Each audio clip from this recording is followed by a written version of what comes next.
Welcome to another episode of Get Better Today. I'm your host, Matt Mayberry. Today, I am joined by Rich Diviney. Rich draws upon 20 plus years of experience as a Navy SEAL officer, where he completed more than 13 overseas deployments, 11 of which were to Iraq and Afghanistan.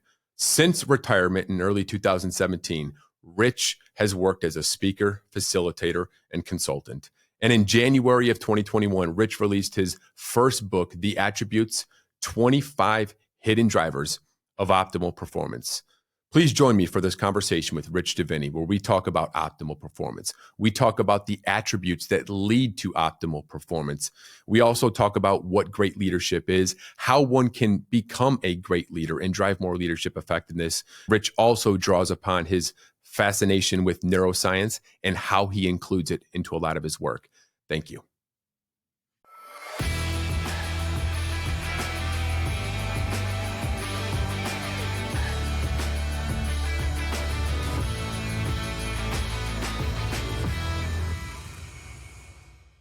I've always been focused on peak performance. My entire life, be a peak performer, be a peak performer. But I've read an article where you talked about the difference between peak performance and optimal performance. Yeah. Can you expand on that thought and really the difference between peak performance and optimal performance? Yeah, absolutely. And I will say, as an athlete, peak performance is actually what you're looking for. I think the distinction I always make is this idea that everybody, because athletes, they hold a pretty high position in all of our vision. We try and endeavor to be peak all the time, peak here, peak there, peak everywhere. Everybody wants to be peak, and honestly, even when I was still in the SEAL teams, people would tell me, "Well, you Navy SEALs, you're the ultimate peak performers," and I would disagree with that because peak by definition is an apex, and there's only one place you can go from an apex, and that's down, right? And then, peak also has to be often has to be planned for, scheduled, and prepared for, right? So the pro athlete, for example, the pro football player plans and schedules his entire week so that he can peak for 3 hours on Sunday. Okay. We don't get to do that in the real world. We don't get to do that in the SEAL teams. Right. And so I said, really what we are optimal performers. Optimal performance means that I am going to do the very best I can in the moment, whatever the best looks like in that moment. Right. Sometimes our best looks like peak and everything's flowing and, everything's clicking, everything's going great. Right. Sometimes our best, however, is I am just literally head down, going step by step, just nugging it out. Because that's all I have right now. And it's dirty and it's gritty and it's ugly and it's hard. And that is still performing optimally. And so optimal performance allows us to think about a couple things. First of all, it allows us to celebrate those times when we are not at peak, when we're just gutting it out. And I can't tell you how many missions I went on. And afterwards we'd get back and be like, man, that was ugly, right? But we still got the job done. Okay. So it allows us to celebrate those times when we're not peak and we're just gutting it out. But it also allows us to do what I call responsible energy management. In other words, I don't need to be peak when I'm driving to the grocery store. Okay, I can be at some other energy level. In fact, kind of a myth I'll bust about Navy SEALs, because most people may have seen this on TV or movies. They might see a group of SEALs getting ready to do a mission, and they all huddle together like some sports team, and they're hoo-yawing and high-fiving, and that never happens. Okay, never. In fact, most of the time we'd be in our helicopters flying into combat, and the guys would be asleep. The guys around me would be asleep. They'd be napping. And there's a reason for that. It's because we don't know what's coming. We don't know what's going to be required for us in terms of energy and time. And so we're not going to waste anything by doing stuff we shouldn't do. And so optimal performance allows us kind of think about performance as this umbrella underneath which peak lives and gutting it out lives and even recovery lives, right? But you can modulate. And I think every true high performing team, and we can put athletics on the side there, because athletics, you really need to be peak for those moments, right? But every high performing team understands this and modulates their energy, because that's how you play the long game. I absolutely love that. I truly believe that is one of the biggest misconceptions, I think, in the business world. I think that, sure, athletes talk a lot about peak performance, but I think you even hear a lot of leaders. You and I do a lot of work with executive and leadership teams. And I think, I don't know about you, but I still hear the word peak performance. I need to become a peak performer. We need to instill more peak performers in our organization. What is maybe an actionable step that, leaders can start doing to start creating and driving more optimal Well, performers? I think the first step is to define the terms properly. I think a lot of what I've found in the work that I've done, even when I was in the Navy, but certainly out of the Navy, is just it comes down to semantics in some cases, and let's not define these terms in ways that we think they mean. But let's actually define terms in ways they actually are. And so just understanding that peak performance is absolutely allowed when it comes to optimal performance. You just can't do it all the time, right? So you can understand, and you don't need to do it all the time, right? You can modulate yourself so that the truest performers can peak on demand, they can recover on demand, they can gut it out on demand, right? That's really optimal performance means a true level of control. So defining that, define the terms, giving people permission to understand. I think in the work I've done with organizations, just showing them this model allows them to now say, wait a second, it's okay to be gutting it out right now. That's that, because I'm still moving. And in fact, it also encourages people to gut it out, because if they can't feel like they're peak, they're like, well, at least I'm moving, at least I'm doing something, and that's all good. That is absolutely great. Rich, what made you become and want to be a part of the Navy SEALs? Is there one particular experience throughout the course of your life that really, made you go down that path? What was really that more the backstory of Rich Diviney, of all the life lessons that you've accumulated throughout your life that led you to that moment to be in the Yeah, SEALs? yeah, it's a great question, and I think a lot of people in today's in modern times would think that I saw a movie or watched read a book or something.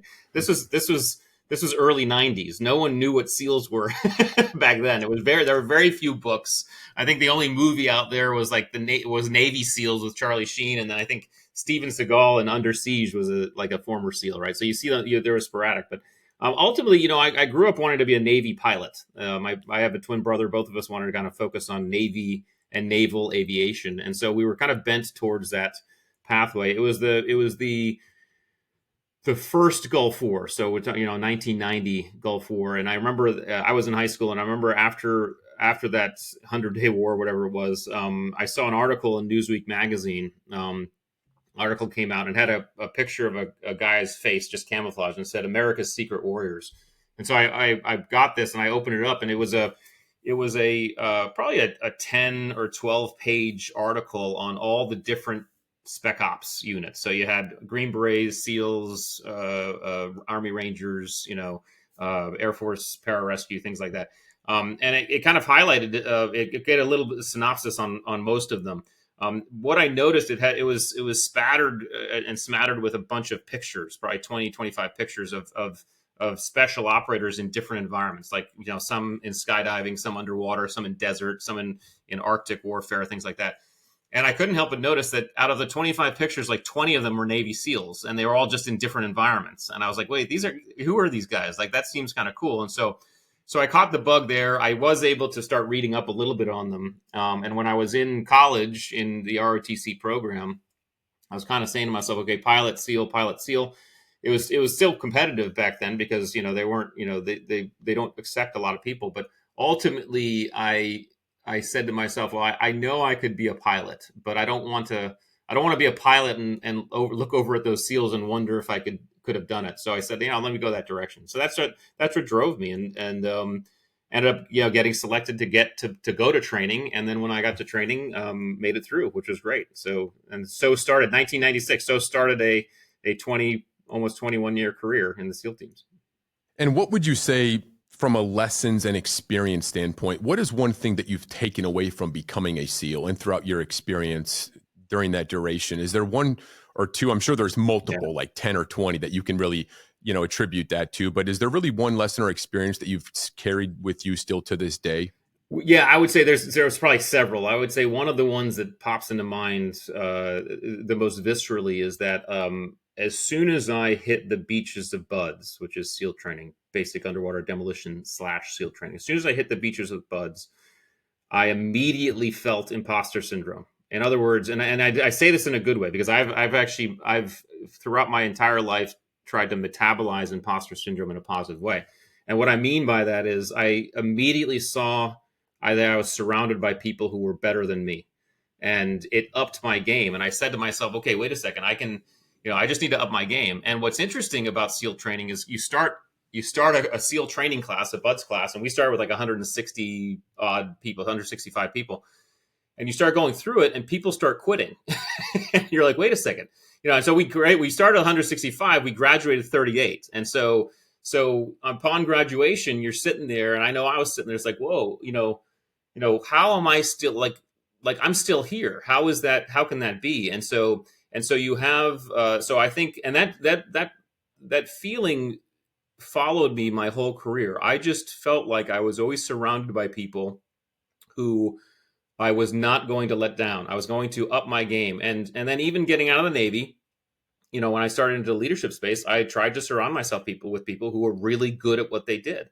And when I started looking at writing books, I started surrounding myself with people and talking with people who were really good authors, so that I felt a little bit of that imposter syndrome. Should I be doing? I don't want to be a fraud, right? How do I up my game? And so the SEAL teams, one of the lessons was we can really take our performance and our game to the next level. And one of the ways we do that is to drop yourself into an environment where you are literally maybe the worst person, maybe not the worst person, but certainly you're like, man, these people, I am humbled right now. And so all I got right now is to learn and listen and grow. And I think that's a huge, huge lesson that can be applied to any aspect of life. One of the things that really fascinates me about SEAL training, Rich, and you kind of hit on this, coming from an athlete, coaches train athletes to become for example, a football player. Even if you're professional, right? We need to train to become a better football player. In business, we want to train our aspiring managers and leaders to become more effective managers and leaders. But SEAL training is a little bit different, I feel like. It's not, we want to train you to become the best Navy SEAL you can possibly become. We want to actually try to break you. Yeah.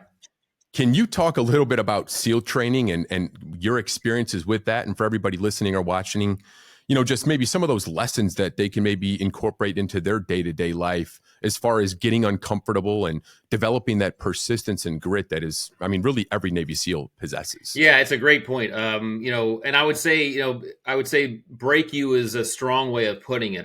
But it's not necessarily untrue. It's a strong way of putting it. But I think the difference is, and it's interesting. I'm writing my second book right now. My second book is called Masters of Uncertainty, and the reason why I'm calling it that is because that's how I always define the Navy SEALs, right? It was never about the scuba diving or the skydiving or the shooting or all the sexy stuff you see on TV. It was always about the fact that we were individuals and teams that could drop into deeply complex environments and still perform. And to do that requires certain steps, right? And I'm going to write about the steps, but one of the key factors is to understand our attributes, which I know we're going to get into, but was really the impetus of my first book was these qualities, these traits, right? Here's an example, right? And here's how I started thinking about this. When I started thinking about attributes and working with them, it was about 2010. So I went through SEAL training in 1996. In SEAL training in BUDS, anybody who knows about the training knows that you spend hundreds of hours running around with big heavy boats on your head. You spend hundreds of hours exercising with 300-pound telephone poles, running around with those things and freezing in the surf zone. Now it's 2010, and I'm thinking back to my SEAL training. I had at that point done hundreds of combat missions overseas. And I can tell you, never on one did I carry a big heavy boat on my head or a 300-pound telephone pole, right? So immediately what you know is they're not in SEAL training you to be a Navy SEAL. What they're doing is they're putting you into these environments, these experiences to tease out these qualities, these attributes, to see if you have what it takes to do the job, right? Because if you have what it takes, if you have the attributes, we can always train you. Here's the other example I'll give, because it was a story that was related to me that I thought was really poignant. And this, I guess, from what I'm told, this happened before I went to the SEAL team. So we're talking late 80s, early 90s or whatever. Anyway, the story goes that this kid shows up to SEAL training, and he walks into the instructor's offices and says, I want to be a Navy SEAL. They're like, okay, well, you have to do a swim test. The kid's like, okay. They take him out to the pool, easy swim test. It's like 50 meters. So 25 meters to one end, 25 meters back to the other. Anyway, the kid gets ready. He jumps in the pool. As soon as he jumps in the pool, he sinks right to the bottom of the pool. And he starts walking across the bottom of the pool to one side. He touches that end, and he walks across the bottom of the pool back to the other side. He comes up. He's gasping for air, obviously. And the instructor looks at him and says, "What the hell are you doing?" Okay, I think he used more explicit language than that, but, whatever. And the kid who's still trying to catch his breath looks at the instructor and says, "I'm sorry, instructor, I don't know how to swim." And at that point, the instructor pauses and he looks at the kid and says, "That's okay, we can teach you how to swim."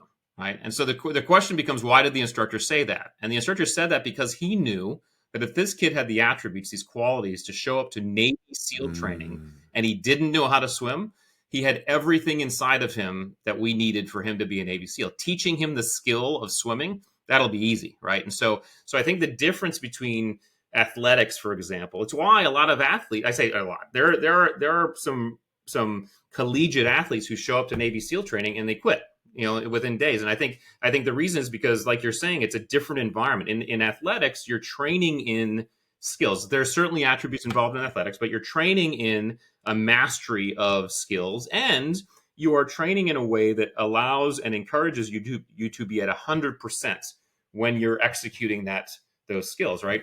As soon as you hit SEAL training, the very first thing they do is they take you down to zero, and in some cases below zero, and they say, "Okay, what do you got now?" And the idea is we want to tease out these attributes. We'll train you on all the other stuff later, but what we want is we want individuals and teams that can actually operate, think, apply these attributes to uncertain environments, and then once they figure out, because in uncertainty, in a chaotic, uncertain environment, our number one job is not to apply a skill or to do a thing. Our number one job is to figure out what's going on first, right? First, you have to understand the environment, and then you act. And that's a very big nuance there, and it has to happen very rapidly. And so these attributes allow to do that. And I think SEAL training is it looks for and assesses those attributes you need, and then once you're in there, and it hyper develops them. Wow. And, say I'm a leader of a 2,500 person organization and I want to become a master of uncertainty. How can I incorporate aspects of, let's say, SEAL training? Mm-hmm. Or how can I incorporate maybe some best practices or philosophies or frameworks, or, how can I go about preparing myself, but also my team members to really lead through change more effectively and become a master of uncertainty? Is there anything that you have? And I'm sure you're working on this with your next book, so we don't have to uncover too much of that, Rich, but what is maybe a best practice or something that's on top of mind as it relates to becoming a master of uncertainty? Well, it is a great angle, and one of the very first things you have to do as a business team or organization is understand the attributes. Attributes is one of the key factors. The attributes are our elemental behavior. It's what drives our behavior at the most elemental level. And when I say that, I mean that even our personalities, and I love personality assessments. I've taken almost every one, and I think some of them are really, really good. The problem with personality assessments is they only tell us how we're going to be in normal environments, right? In just normal everyday stuff, right? Once the shit hits the fan, excuse my French, right? That is when personality goes out the window. And I always use my wife as an example, because my wife she's one of the loveliest, most gracious, kindest, gregarious people out there. When the shit hits the fan, that all goes out the window, right? And now we're dealing with attributes. We're running on attributes. And so organizations and teams need to understand that, first of all, SEAL training is not what they should be looking for, because again, if I'm looking for specific attributes, well, let me back up. Every team organization has its own unique set of attributes that makes that team organization tick, right? So in other words, the list of attributes that makes a great Navy SEAL team looks different than the list of attributes that makes a great sales team or surgical team or teaching team, right? So the first thing is, and this is what we help people do, organizations do, let's figure out what that list looks like. Okay, now we understand what the culture is created, how the culture is created, what the core of the elemental parts of that culture are through these attributes. Then we say, okay, individually, how do we then feed into these attributes? Because we all individually come with our own set. Are we a culture fit? And then what will help them do is figure out ways either to performance assess, but even especially hire. How can we create hiring experiences or even questions that tease out these specific attributes, right? But it has to be contextual, right? I can't take a bunch of accountants or wannabe accountants out to the surf zone in San Diego and throw them in there into surf torture and have it tell me how they're going to be in accounting, right? It's just not contextual. So what you can do, and what we help organizations do, is figure out how they can contextually modify their processes so they're actually teasing out these attributes in a way that accentuates their unique set for their unique team. I love that. And speaking of attributes, in January of 2021, you released your first book, The Attributes: 25 Hidden Drivers of Optimal Performance. Could you provide and maybe discuss maybe three of the top, what those drivers are for optimal performance, as we're on this topic of attributes? Yeah, absolutely. I feel like I should just quickly give the audience a distinction between the two. So the difference between skills Absolutely. and attributes. So real quick, attributes are not inherent. Excuse me. Let's start with skills. Skills are not inherent to our nature. In other words, none of us are born with the ability to ride a bike or throw a ball. We're taught how to do those things. We train how to do those things, right? Skills direct our behavior in known and specific environments. Here's how and when to throw a ball. Here's how and when to ride a bike. And then because they're very visible, skills are very easy to assess, measure, and test. Okay. You can see how well anyone does any one of those things. You can put scores around them. You can put statistics around them. All right. The problem with skills is skills don't tell us how we're going to show up in stress, challenge, and uncertainty, because in an unknown environment, it's very difficult, if not impossible, to apply a known skill. And so this is when we lean on our attributes. Attributes, on the other hand, are elemental. In other words, all of us are born with levels of adaptability, resilience, perseverance. Okay. Now you can certainly develop them over time and experience, right? But you can see levels of this stuff in very small children. Anybody who has kids or has dealt with kids will agree with me when I say that there are 1.5-year-olds who are patient and there are 1.5-year-olds who are impatient. Okay. So there's a nature nurture element to attributes. Attributes don't direct our behavior. Attributes inform our behavior. They tell us how we're going to show up to an environment. So for example, my son's levels of perseverance and resilience informed the way he showed up when he was learning the skill of riding a bike, and he was falling off a dozen times doing so. Okay. And then finally, because they're hard to see, they're difficult to measure and assess. How do you measure someone's levels of patience and adaptability, right? The idea is, though, if you're looking to build the highest performing teams distinguish themselves by performing not only when things are going great, but also when things aren't going great. In other words, performing in uncertainty, challenge, and stress. So if you're ignoring attributes in this picture, you are ignoring an enormous, if not the most important part of the performance picture. So that's kind of just what attributes are. When it comes to the attributes for optimal performance. Now, in the book, I wrote about 25 attributes for optimal performance. We now when we work with organizations and teams, we have 42. So the list is expanded, right? The 25 still are pretty solid for kind of focusing in on optimal performance. And I would say that the 5 categories are grit, mental acuity, drive, leadership, and team ability. And we can kind of, we can dive into any one of those if we want to. However, I would say when it comes to optimal performance, say from the individual, I think the grit categories and the mental acuity categories probably are the most important. I would almost say the mental acuity come first because everything starts in the brain. But we can, if we say grit, say, number 1 is courage, okay, as an attribute. So in other words, courage is one's ability to step into their fear and discomfort, okay? Now, this is important because courage is an attribute. People tend to think, like, they look at SEALs, for example, like, well, I can't be as courageous as SEAL, or I must have less courage than a Navy SEAL. Okay, that's not necessarily the case, right? Because fear is subjective. When we have the fear response, what happens is our autonomic arousal goes up. The amygdala basically begins to give us 2 choices: fight or flight. Okay.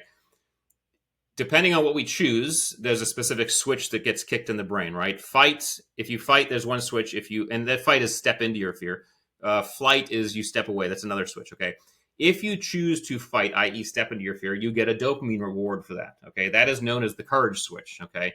You get rewarded for that, right? So courage can be, but again, fear, that autonomic arousal happens subjectively to the individual. You could literally have a group of Navy SEALs who are in Afghanistan in a gunfight with Al-Qaeda, physiologically experiencing less fear than the 8-year-old you just asked to stand up in front of their class and introduce themselves, okay?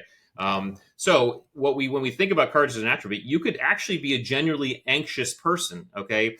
But you also might be very high on courage because every single moment of the day, you're stepping into your fear. You're stepping into your discomfort. So it's really about the frequency with which you do it. So courage, but again, if you don't have that, if you're low on courage, that means just in general life, you are not stepping into your discomfort very often. In fact, you flee too often. And I think that's a really important attribute when it comes to optimal performance, because that's the first step, quite literally the first step, right? Then you have perseverance, which is, that's, hey, if courage is that first step, perseverance is keep doing it, right? Right. And then adaptability gets in there, and resilience. So, but I think courage, perseverance, and I think some of the mental acuity are important. But if I were to pick two, it'd probably be those two.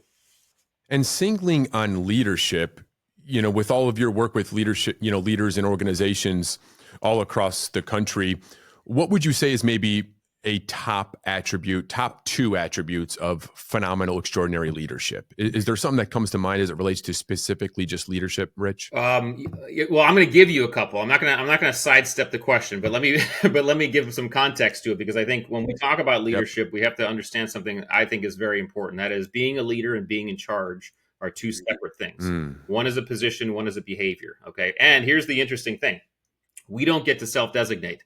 In other words, we don't get to call ourselves leaders. That's like calling ourselves good looking or funny. Okay.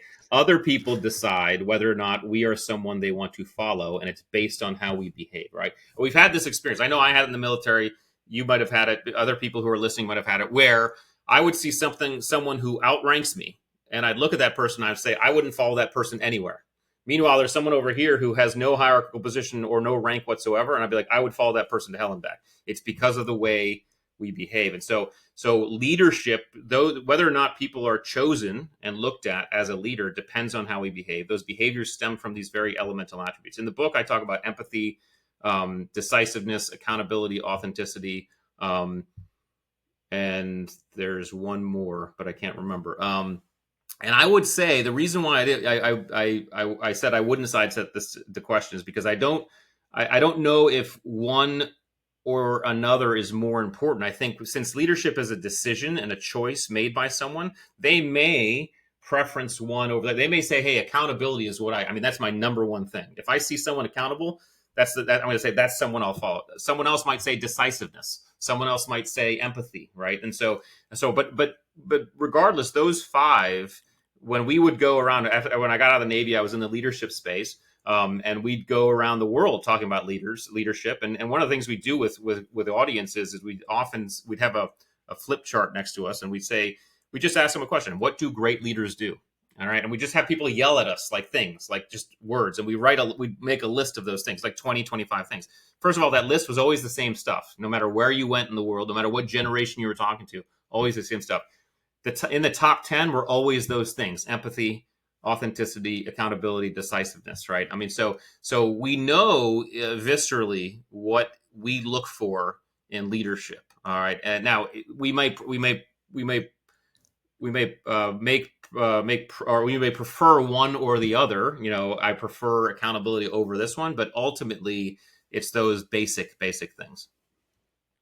I think that's where you and I relate, though, and agree on, is that I think great leadership, first and foremost, starts with your level of perspective. I think if you think leadership consists of just having the title of being a leader or being in command, you're probably not going to display extraordinary That's leadership.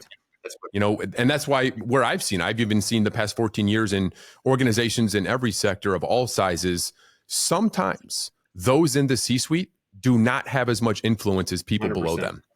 And you see it all over, so it doesn't necessarily have anything to do with your title per se.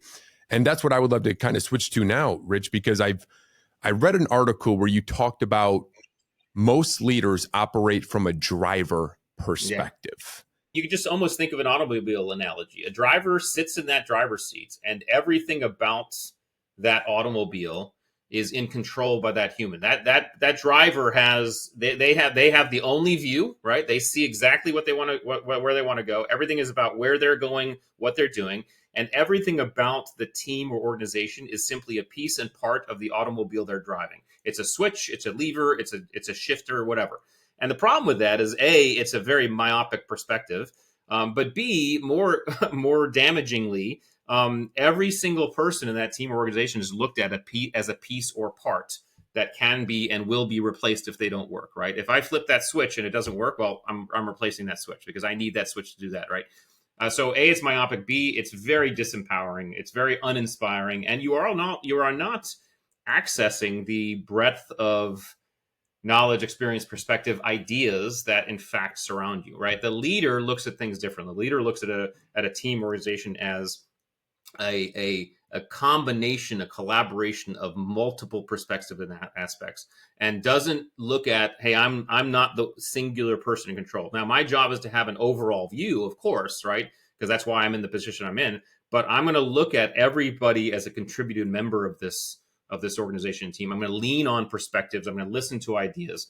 This is a team. It's almost an organic thing versus a mechanical thing. And I think those are the people who then the people in their span of care will look at it. That's a leader, right? But we all know. I mean, everybody knows when they're working for a driver, and everybody knows when they're working for a leader. Here's the interesting thing: is that sometimes the environment, the situation will require for a leader to become a driver. Okay, but here's the kicker: if you've generated this environment of leadership, those times where you have to become the driver and dictate, the team just was like, okay, cool. I experienced this in my own, just in the SEAL teams, right? I was the officer in charge. I was always in charge. Most of the time, it was about, let's get the team together. Let's kind of figure this out together, right? There were on occasion a few times where I had the picture. We had no time to debate it. I was like, hey guys, this is what's happening, and the guys were like, got it, boss, because they knew. They're like, if the boss is telling us do this and do it now, there's got to be a good reason. We trust him. So you build that trust inside of your organization. So the times you have to shift into driver mode, it's immediate. The trust is still there, and the performance is still there. Versus be a driver all the time, because honestly, being a driver all the time means you don't trust anybody. That's what it really means. Right. So I think that's the distinction. And that's like, even with the best football coaches I ever had, I always make a joke that they would MF me day and night sometimes, but it's what they did behind closed doors. They're loving, they're caring, they're serving, so that I can not only become the best young man that I can become, but also the best football player that I could become. So when they did MF me, it wasn't just me shutting off or, blocking what they were yelling about because they were upset at me making the wrong decision or the wrong play at that time. I think that is so much of great leadership. By the way, let me just interrupt you just for a second, because I think, this is where, because I oftentimes don't use athletics as examples, because I talk about uncertainty all the times, and athletics is typically a certain environment. But this is exactly where, this is a great example of where drivership does not work. In athletics, when you have a team sport, drivers, they're not part of the equation. They can't be, right? The coach can't be the driver. You have to create a team that can actually flex and and you can lean on each other, right? So athletics is a beautiful example of leadership versus drivership, because you can't have it any other way. I always say, I think even if you're not a fan of the game of football, success leaves clues. Success leaves clues where because like NFL, for example, right? Most of the team members are making over millions of dollars, right? Some are making 10, 20, 30, 40, 50 million a year. Massive egos, or else you wouldn't have gotten to that level of your sport. Come from all different backgrounds. To get that team of 53 individuals aligned and marching in the same direction, you can't be a driver. You can't be a driver. And even if the position looks like it requires it, like the quarterback, so I'm lucky enough to be friends with Drew Brees, and Drew and I have talked about this a couple of, even when he was still playing. But his style with his team was very giving. I mean, and just hanging out with him, seeing him interact with the team, it was always about giving and recognizing and highlighting the team environment. It was very obvious that many times, he was kind of running the show, right? Because quarterbacks tend to do that. They need to do that, right? But the environment he created was much different than that. It was very much a leadership environment. And so when you see it done correctly, it's a real beautiful thing. It really is, on the athletic field or anywhere else. Beautiful thing. I think you're seeing more of it in today's business climate. I think you're seeing more leaders than drivers. But are there any best practices or tips that you have, Rich, that you've worked with leaders, you've worked with organizations where maybe a lot of their people managers, they are primarily drivers, but they want to shift more to become leaders? Is there anything that's top of mind or a best practice that you could share to really help somebody where they're really passionate about making a bigger impact, bigger influence in their leadership? What can they start doing to not being a driver 24/7 and start being a leader? Yeah, I mean, the quick answer is let go, right? But I'll caveat that. First of all, the motivation to do this is actually amazing if you think about it, right? Because if you are a driver, you likely have no time. You are doing everything. You're always at work. You can't trust anybody. You can't go on vacations. You can't do anything, right? So your goal should be to generate a team that can run without you. I used to tell this to my junior officers. I used to say, hey, you need to recognize what I call the irony of leadership. The irony of leadership is if you do your job correctly, you work yourself out of a job. You create a team that can actually run without you. Now, in the SEAL teams, in the military, this is absolutely necessary because any one of us could get killed at any moment, right? So you have to do it. But ultimately, the motivation is if you generate a team that can run without you, you have so much more time to think about other things. Not only take vacations, but you can put your mind on strategic level stuff, right? So that's the motivation. The act means you have to have courage, and you have to have empathy, and you have to have humility, right? And those are all attributes. You have to actualize those three attributes. You have the courage to risk, to let people go and make mistakes. Okay. Now, I say that, when you let the rope out on people, you can do it in a way that involves some risk assessment, right? You're not gonna let someone fail to the point where it kills them or tanks the business or whatever, right? But this is the hard part about leadership is how do you let that rope out just enough so that they're actually learning and they're feeling like they're making mistakes and they're feeling that they're supported and the mistakes aren't too catastrophic, but they're also they're serious enough that we actually learn, right? So that's the courage. The humility is I have to give up my positional authority or hierarchy. I have to recognize that I might not have all the answers, right? I might not be the guy or the gal, right? So that's the humility. And then, of course, empathy. You must have empathy for those you are actually letting the rope out on, right? Because they are going to make mistakes. They are going to fail. And you can't expect them to do exactly what you do, right? But if you don't let them learn, they're never going to learn how to solve problems themselves, right? They're always going to come and lean on you. Because if you have a driver environment, you're going to find people coming to the boss all the time with their problems. That's what happens, right? Because I can't solve my own problems. The boss will solve them, right? Because they want to anyway. You're going to be stacked. You're not going to be able to keep up. You will go into a downward spiral. So I think those three things: let go, let people, give them the rope, give them the space, have the courage to do so, have the humility to do so, and have the empathy when they do screw up, and be accountable as well. So the other thing I'll say is accountability. And what I'll say about accountability is because I used to say this, I still say it, but I kind of say you can always delegate responsibility. You can never delegate accountability. And what that means is I'm going to give people the responsibility. Okay. And if they screw up, it's on me. Now you're hoping that behaviorally, as you model this behavior, that you'll see more of it. Right. So the person you're hoping will also take some accountability, but you don't cut off accountability. You don't suddenly say, well, that's on you. Right. No, it's on you. Right. So we can always give responsibility. We cannot give up accountability. Well, you should not. I've had people in charge in the military who would delegate both, and they weren't good, and people still don't think highly of them, right? Because it's like, well, yeah, that person gave me a lot of runway and space to go do stuff, but as long as I was succeeding, it was awesome, right? I was the top dude, right? But as soon as I screwed up, man, that person was gone, like cut bait, and that's not leadership. And I think that goes, I really, really relate to that, Rich, because I've always used to say that, you can demand accountability.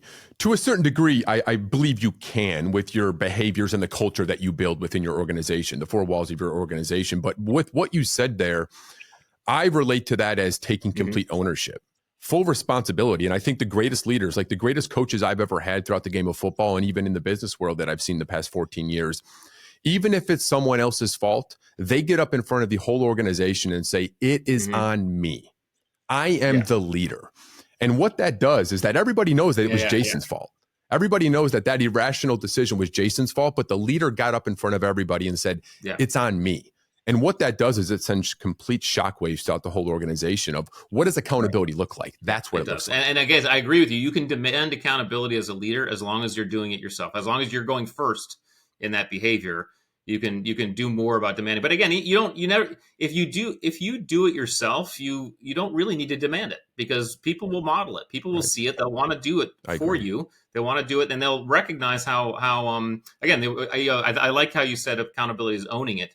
And I think part of that is control, right? So one of the ways I describe accountability is it's quite literally taking the steering wheel, right? As soon as you blame someone, you've let go of the steering wheel, right? And so I always Mm, there were times where something would happen, and I would just deliberately say, "Hey, this is on me." And even though I knew it had nothing to do with me, the reason why I did it is because as soon as I said that, I had control, right? I could take the steering wheel, and I could start working to do something. So accountability is also about taking that steering wheel, because as soon as you point fingers, you are giving up control, and that's not a good place to be.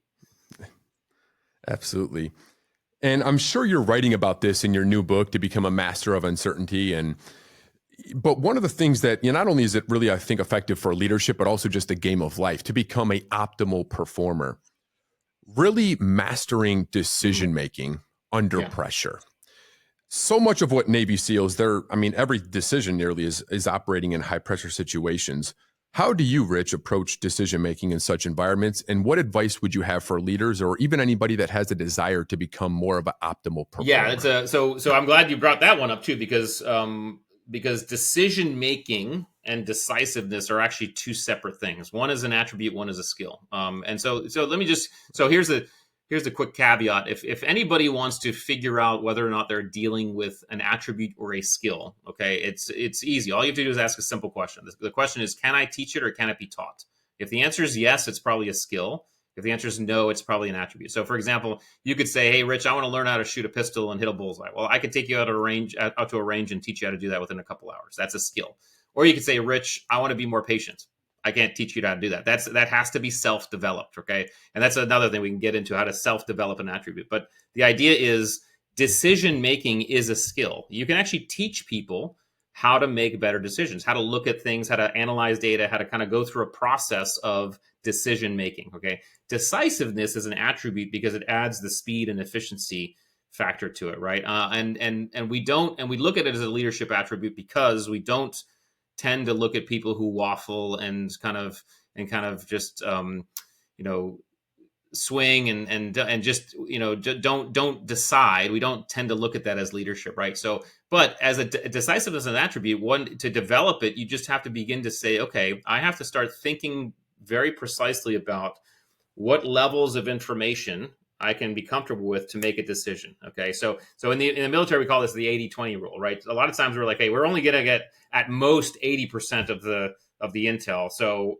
if we have 80, we're going to go. But sometimes that threshold would lower. Sometimes we say, well, we only have 50% or say, but you're making a risk assessment. What do I decide? Right. And so the same thing happens with every decision. What level do I have? What level of information do I have? When's the kind of the minimum for me to say, okay, I'm deciding? Okay, you decide, you act, and then you have to buttress it with accountability. Okay, because what you need to do once the decision is made and the action starts to go is look back and say, okay, what was that the right decision? Are we going the right way? If it wasn't, okay, stop. Let's make a different decision. Right. So you can make a decision, and if you're accountable for it and you start moving, and if it's the wrong decision, you stop and you make a different decision. But we have to be comfortable doing that, and I think decisiveness is that ability to kind of balance that in terms of I'm going to gather the data I need to. I'm going to decide and act, and then I'm going to just monitor how it goes, and we're going to keep on moving. Right. So I think decisiveness. I mean, you could do things as simple as just making more decisions in your daily life about stuff, and Yeah. proactively doing it. Sometimes we're in a position where our decision making ability or decisiveness is affected because we have too many decisions to make in a day, right? And so there are people. I mean, Barack Obama and Facebook guy. Who's the Facebook guy again? Facebook founder. What's his name? Zuckerberg. Yeah, Zuckerberg, both of Mark those. I've Zuckerberg. read both of those guys talk about the fact that they would they'd have the outfit they were going to wear just laid out. Like Zuckerberg always used to be Yeah. t-shirt and jeans, and And one of limit the their things he says is because decisions. I don't need that in my decision making matrix. That's just done, right? So pre-planning in certain things can actually limit the amount of decisions you make per day. If you are in a position where you're over-indexed on decisions, that those are some tricks you can use. That model has actually served me very well in my business, but also in life. But it also has gotten me in trouble at home when my wife asked me to take the garbage out. Right, I can't do that. There's too many decisions. I need to focus on the By the task way, at when hand. it comes to 80/20 marriage, rule. Matt, there's a difference between decisions and orders. Okay, so sometimes in marriage you just have to take the order and and go, right? So Absolutely. Rich, one of the things that I'm deeply, deeply invested in and have been really my entire life, that's the athlete in me, high performance, optimal performance. And I really believe that is what makes you unique and different, I think, from other Navy SEALs that I've had the fortune to have relationships with and talk with and have interactions with, is really your focus on neuroscience. And, so much of the focus is on optimal performance, and you've written the book on the attributes. Can you talk a little bit about neuroscience and kind of how you've integrated that into optimal performance and just your thought process yeah, around that? I love neuroscience. I'm kind of a super fan, and I want to be. And so an example of that is, I got out of the Navy and I recognized this is something I was very interested in. So I began to look for neuroscientists that I could kind of hang out with. One of the guys I met, who's a dear friend to this day, is Andrew Huberman, and he has a phenomenal podcast now. I knew him before his podcast. In fact, the Attributes book was because we were working on projects together, and that's a whole other story. But he's been I love his he's been an podcast. influence on a lot of my work because I've always felt like the the ability I love, by the way, I love most of what other seals have put out there. I think it's really good stuff. It's done very well. It's motivating and all that stuff. It's So phenomenal. I have nothing bad to say about the stuff. I've always been interested in attacking lessons from a career like a Navy SEAL from an angle of, okay, how can I actually take the SEAL off the pedestal and put that SEAL back in human realm? Because nowadays people think of Navy SEALs as this, as maybe like professional athletes. They're, oh my God, they're just better, right? We're not, right? No one's better. We found ourselves within niches that we excelled, and there's reasons why we did that. And so I think what neuroscience Right. does is it levels that playing field quite a bit. If you can start to explain to people what's going on in the brain during specific behaviors and why that works, then people are like, oh, wait a second. This is not a Navy SEAL thing. This is a human thing. This is a brain thing, right? And so that's why I like to integrate neuroscience into what I write. I had some great mentors. Simon Sinek is a friend. He talks about neuroscience. He relates to neuroscience.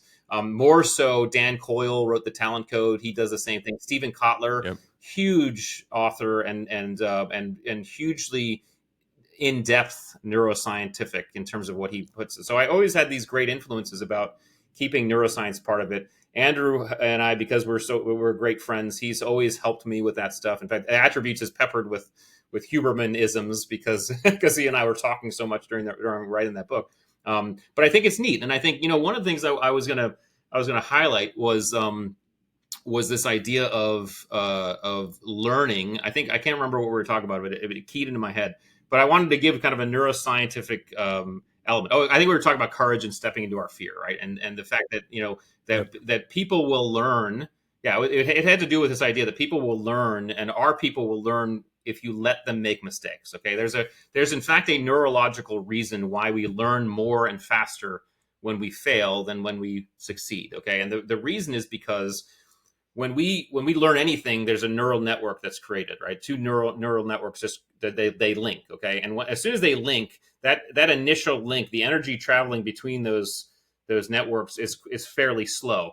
But as we do something over and over again, i.e., just repeat it, okay, that link begins to myelinate. So there's a substance called myelin that wraps around that neural connection, kind of like the plastic around a coaxial cable, right? So as that myelinates, that energy travels faster and faster. And so to think about this kind of in a simple way, if you're learning how to drive a stick shift car, okay, when you first learn, you're going to you're going to have to think about it a lot. It's a very slow thing. You're thinking about everything you're doing, okay? But as you get better and better, that neural connection is wrapping with myelin, and so you get to the point where you are unconsciously competent. You don't have to think about it, right? That's how we learn everything. That's the learning process. Okay, that whole thing, that connection and that myelination can in fact happen 10 times, sometimes 100 times faster when three elements are present in the environment. And those three elements are intensity, novelty, and focus. Okay. So if you have those three elements in the environment, you tend to learn very, very rapidly. Okay. So this is the difference between being told a stove is hot and touching a hot stove. Okay. Being told a whole stove is hot doesn't involve any of those things, basically. But when you touch a hot stove, suddenly it's intense, it's novel, and you're deeply focused. Okay. This is exactly why failure tends to teach us way faster than success, is because when we fail, it's immediately intense, it's immediately novel, the intensity of the emotion, the novelty of the situation, and the deep focus that you're in when that happens, right? On a simpler level, this is also why we remember songs. We remember the lyrics of songs we like so easily, because those three factors are present in those environments. We'll never forget the alphabet song. There's some songs we've listened to since we were kids. We'll never forget the lyrics because these things were present. So it's this type of neuroscience that I love wrapping into these explanations, because it makes the explanation real. And it also lets people know, hey, I'm not just bullshitting here. This is happening in the brain. And if you understand it, you can actually start accessing that neurology in ways that really benefit. Absolutely. And speaking of, optimal performance and neuroscience and Huberman, and what are some of your protocols, Rich, for high performance, for optimal performance that have really served you well throughout your journey to really helps you perform at an optimal level? Is there anything that comes to mind for protocols? Because so much of leadership, I always say, leadership is a contact sport. You might not be banging into heads like the NFL and playing the game of football, but I mean, it is a contact sport. To inspire others and have a compelling vision of the future and to unite 100,000 person organization, it's not easy work. I think taking care of one's physiology is paramount, right? And I can speak with experience as someone who's because I travel so much, and because of this, I go in waves, right? Sometimes I'm doing horribly, and sometimes I'm doing much better, right? But when I'm in my prime, okay, what's happening is I'm eating properly, and I'm eating in a proper way that's also timed properly. So I'm not eating too late, and I'm not going to bed full, things like that. I'm getting proper sleep. I'm conducting the proper sleep hygiene, so I'm actually getting enough sleep and the proper type of sleep. I'm exercising regularly. And those three, I think those three very simple things. Huberman would add, getting morning sunlight. Sometimes you don't get to do that, right? But I mean, if those three things: eat properly, get proper sleep, and exercise regularly. I think those two things. You can add things. I I have a cold plunge in my house, in my garage, right? I do that. I really enjoy that. In terms of my workouts, even though I do lift weights, I love going for runs. I mean, I do cardio. I do like high intensity cardio stuff, like sprints up hills and stuff. But like just today, I went for a 3-mile run in the woods, which is really for me a cathartic evolution, right? It's obviously giving me some physical benefits, but I think very, very clearly when I'm running. It relaxes me, and I don't go with my phone. I don't time myself. There's no music. I'm just by myself. I don't run with anybody. I'm by myself in the woods, taking in nature, right? Usually when the sun's coming up. So those types of cathartic events. And then I think recovery. I mean, sleep is one recovery mode, right? But anything that we can kind of classify as bringing us joy can be defined as a recovery technique, right? And so we need to, and I think all high performers, because if we don't do this, by the way, we'll perform high, but we'll fall into entropy, right? We'll slowly burn out, right? So you have to implement these activities that bring you joy. So for me, it's running, it's hanging with the family, it's vacationing once in a while, but it's reading, right? It could be reading, it could be going to church, it could be surfing, it could be meditating, whatever those are. You need to implement those into your daily routine, not just weekly or monthly. It means that you need to find micro recovery moments where you can implement some of these tools that are allowing you to regenerate, because that's really important. So I think the three basics: eat, sleep, and exercise, and then the fourth would be recovery in whatever that looks like. Yeah, speaking on the daily, for me, what has really worked is Yeah. breath work, incorporating the Wim Hof method into my daily routine. I mean, that has completely revolutionized, I feel like, my performance and mindset Hmm. throughout the given Yeah. day. One of the things that I want to end here, getting near to the end, how was your transition to civilian life? I'm not comparing the two. I know for me, I didn't have the career in the NFL Mhm. that I envisioned. I got hurt my very first game. My career failed. I didn't have that 8-10 year NFL career. And for me in the very beginning, it was very tough because my whole entire life I was viewed as Mhm. Matt the athlete, Matt the football star. For you, how did you transition to civilian life and really take all that you've learned, all the accumulation of the best practices and the mindsets and the leadership? How was the transition to civilian life, and how has that benefited you? How has it impacted you in some type Yeah, of way? another great one, and I think I will say just I'll start by saying it wasn't too hard, but it also wasn't super easy. There's a reason, and I think the reason. So this is going to harken on another chapter of this new book, okay? Because one of the chapters I'm going to write about in terms of what drives our behavior are our identities, okay? The identities that we carry with us drive our behavior at very elemental levels, okay? So if I say I am a husband, father, right, and I am a Navy SEAL, right, and those identities are in sync or at least even. That's going to affect the behavior even when I'm overseas in combat. Okay, and I've seen that Yeah. the best warriors I've ever seen. They can be Navy SEALs in one moment, i.e., killed the bad guy, and the next moment be taking care of civilians in a very caring way, right? So we behave based on these identities. All this to say is our behavior will always be prioritized towards whatever identity we prioritize. These identities are very, very powerful. The football athlete, football star identity is a very powerful identity. The Navy SEAL identity is a very powerful identity. What does that mean? It means when we stop doing it, there's a vacuum, and I think Yeah. success relies upon those who are transitioning from very powerful identities to somehow fill that void. Now, I was very fortunate. Okay, the reason why I say my transition wasn't too hard was because my father husband's identity was always bigger than my Navy SEAL identity. And sometimes the Navy was like, no, your SEAL identity's first, right? Right. But my husband father identity was huge, right? And so as soon as SEAL went away, there was certainly a vacuum there, but I had the husband father identity. And so that allowed me to say, okay, listen, I'm comfortable because I'm a husband father. Now, what do I need to do? I need to build a new identity. All right. And that's what I began to say that I needed to do. Okay. Let me write a book. Let me go into leadership. It took me a couple of years to figure out what that identity is. In fact, part of me is still figuring it out. I mean, yeah, yes, author, but also entrepreneur and businessman and all that stuff. Right. But the idea is transition is going to be incumbent upon finding a different identity, putting that old identity on the shelf. We're not saying make it disappear or kill it.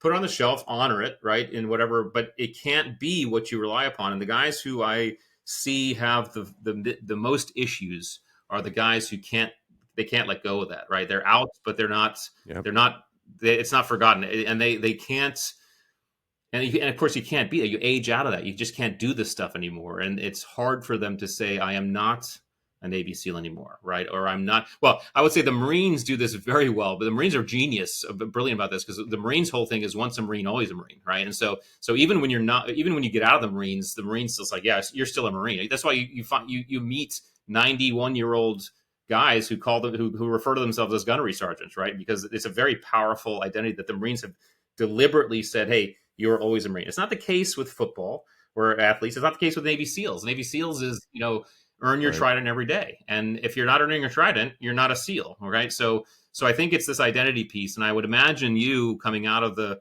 football arena really had to say, okay, what's my new identity and what do I build? And I think you've obviously done a great Yep. job, but I think that's the key to health and transition. I agree. And you can also, I think you hit on it. You can Oh, have of course. multiple Yeah. identities. You can Yes. create a new identity. For me, I'm like you, even though it was very difficult, I think for me in the very beginning, just because I was so confused with all the complexities and change and transition in my life. I had a coach in college who always told me that really changed my life. And still to this day, I use it and tell people about its importance. Football is what you do. It's not who Yeah. you are. Yeah. And to me, that just serves so much, I think, nuggets of wisdom that really helped me during times of transition to remind myself that even though I love this, my craft, it's Yes. not my identity. right? It's what I do, Yeah. not Well, who I am. let me add, because I think that when you say that we can have multiple identities, I want to tap on that for a second, because in the chapter I'm going to highlight this.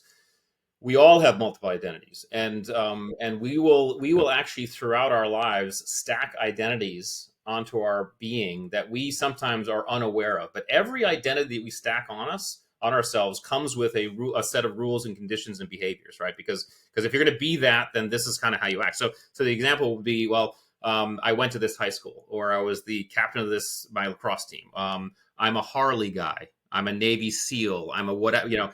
Every one of these stacks on. And so part of understanding, and part of the book will be about diving into one's being so they can figure out their elemental performance, what's driving their behavior at elemental levels, is understanding how many identities you've stacked on and which identities are actually informing your behavior right now that you may not be aware of. Okay. Because that could happen as well. Whether or not you agree with what happened on January 6th. Okay. You had a bunch of people who were behaving in a way that they truly felt was patriotic. Okay. There's many of them who have come off of that now and said, you know what? Wait a second. I didn't kind of know. I didn't mean this, or I didn't. And it's because they were behaving in congruence with an identity that they were holding that was driving their behavior. All right. So whether or not you agree with it, it was whatever their identity was, it was driving their behavior. So our behavior can be driven at elemental levels by things that we don't remember, right? Or we don't, wait a second, it's because I'm this. And so part of the process would be deconstructing a little bit. Okay, how many identities am I actually carrying? Okay.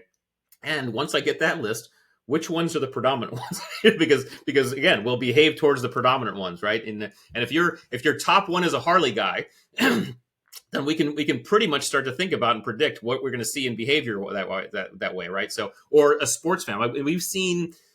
That's athletic. I mean, we've seen sports fans get in massive fights, sometimes kill other fans, right? Because just recently, because they're so embroiled, and the sports teams are like, what the hell? This is not what we meant. So but this is how powerful identity is, and we have to be cognizant of the multiple identities that we've stacked on over a course of a life. Rich, last question for you. What does excellence mean to you? Yeah.